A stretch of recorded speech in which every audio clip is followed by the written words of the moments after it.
So there it This is is. one vial. Here, I got an even more spectacular sample here, Jimmy. This one's a 5.5 inch clot. It's about a half an inch wide.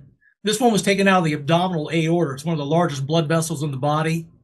So these things can be super large. Like I said, these are embalmers with 20 or 30 years of experience. Never saw them. This phenomenon before until the years of COVID and the vaccines. That here. Yeah, this is a photo that came out of a paper by Ryu and colleagues last August of 2024. Ryu is spelled R-Y-U. And it shows on the left there is what our normal blood plasma looks like, our fibrinogen that's in our blood. It's a blood clotting protein produced by the liver, and it's in a liquid form in our plasma. Whenever there's damage done to the endothelial lining, the inner walls of our blood vessels, veins, and arteries, it triggers a clotting response, and it converts that liquid fibrinogen into a white solid called fibrin. And it looks like nice, smooth spaghetti noodles like they're on the left. And basically, it forms like a net. It collects our red blood cells and our platelets, and it forms a clot. And, if you get a cut on your arm, right, a clot's formed there until the wound is healed.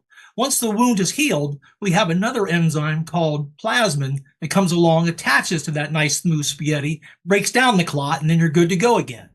But look on the right of the screen. This is what happens when the fibrinogen comes in contact with spike protein, either from the virus or from the vaccine.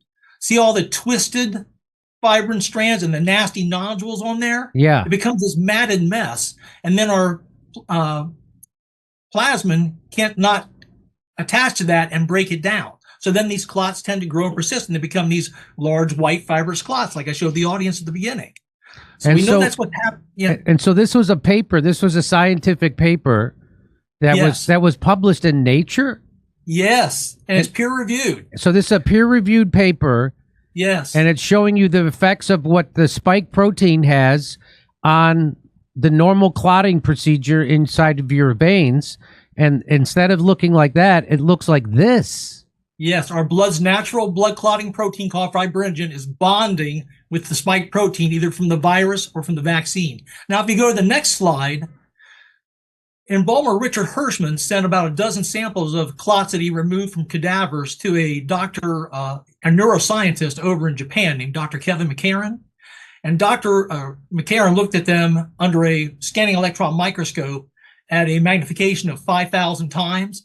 And this is what he saw when he took a thin 5 micrometer slice of one of the embalmer's clots out of a cadaver.